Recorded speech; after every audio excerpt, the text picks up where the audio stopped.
It's not one day that they have been in Asia. They have been there for a long time. They have mingled with the local secret societies. They have been quite active with the Opus Dei, also recently since the establishment of the Opus Dei, which was itself another Jesuit creation. Opus Dei, Yeah, a creation of the Jesuits, but still a very powerful creation of the Jesuits that has taken nowadays itself quite an important position in the pyramid of power, and has substituted at times the Jesuits in some key positions, like the banking system, for example. Okay.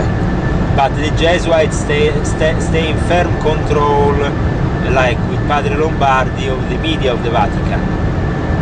Adolf Nicolas is a dear friend of Thomas Michel, this Jesuit priest that has been involved also with the Fethullah Gulen movement. What's that? What's the Fethullah Gulen movement? Did I say that right? I would like right? to finish on Thomas Michel. Okay, go ahead. I'm sorry. Go ahead.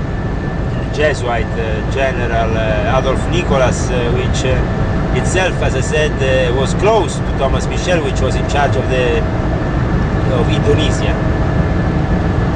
So, being more or less in the same, more or less neighbors, Adolf Nicolas and Thomas Michel have a very, very close relationship.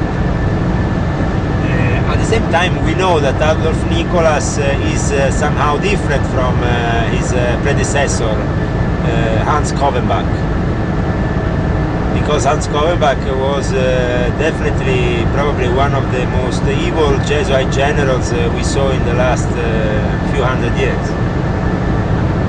But at the same time, Padre Pedro Lupe, which was preceding him, was not much better.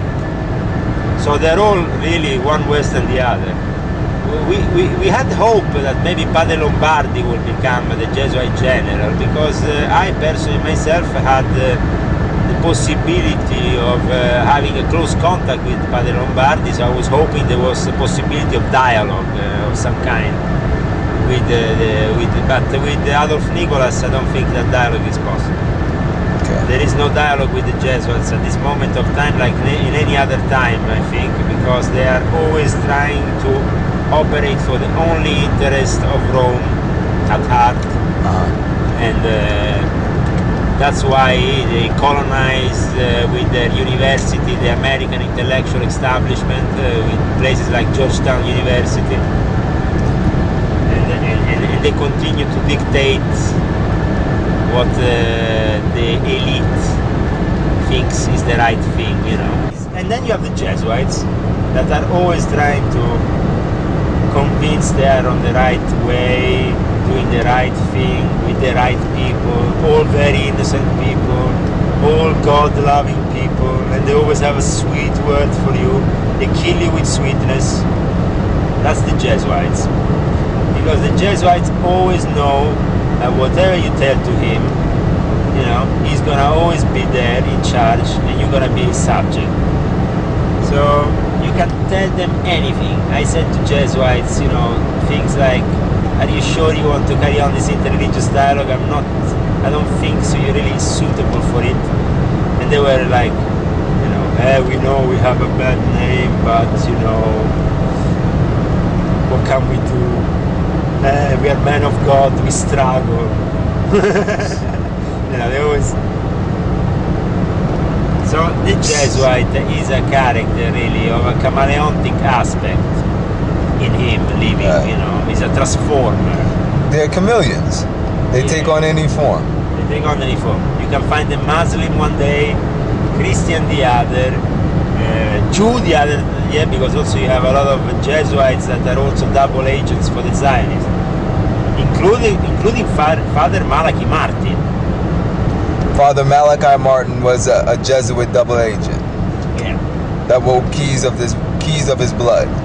Well, he was. And that's the book that he wrote. His famous. But you know that they have found the receipts of the American Jewish Committee paying him. For that book? No, paying him. Paying him, period. Paying him, period. Wow. Malachi Martin. So Malachi Martin. Because Malachi Martin was working for another important, maybe the most important Jesuit conjurer of our times, which is Cardinal Bea. Cardinal Bea, to which the Institute for Judaic Studies is dedicated in the very Jesuit Gregorian University in Rome. Well, basically, Cardinal Bea is responsible for an act of treason towards the Vatican in a way. Right. But that was because they made a deal between the Jesuit and the Zionists, between the Cardinal Bea and the American Jewish Committee. And I think it was Rabbi Ashram, if I don't get it wrong with the name. Okay. But this deal included the fact that they had to pervert the course of things and favor the Jewish nation and the Jewish people. So in the Vatican Council II, this the great manipulator of the Vatican Council was Cardinal Bea. Cardinal Bea. Okay. Yes. Wow. Cardinal Bea, he was the great manipulator. And Malachi Martin was his secretary, or was working for him basically. So you have double agents. Pure and simple. And obviously it's in the interest of the double agent sometimes to favor one current on the other, depending on who is paying him better, you know. But definitely the fact that he has criticized the Vatican is in itself an important aspect, because he has made many criticisms that are true.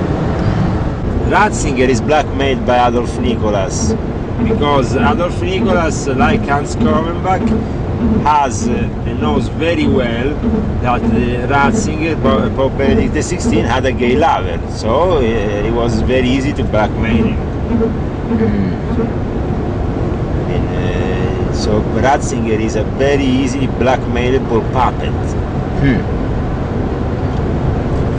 So Adolfo Nicholas is really the man of power at this juncture. But also you have Madre Tecla for the nuns, the Brigidine. So you have the equal of the Jesuits in the female world is called the Brigidine, and Madre Tecla is their head, like the Jesuit general. Okay. And she's a personal friend of Fidel Castro, personal friend of the brother of Fidel Castro, is now in control, and that's why she organized the first papal visit to Cuba, and she was also very important in the recent visit that the Vatican arranged in Cuba just when Castro was leaving the power.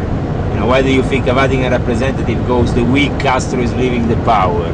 Why? To have a Cuban cigar? I mean, you know, obviously wasn't that the case. It's because his passing on the power has to be always monitored by the Vatican.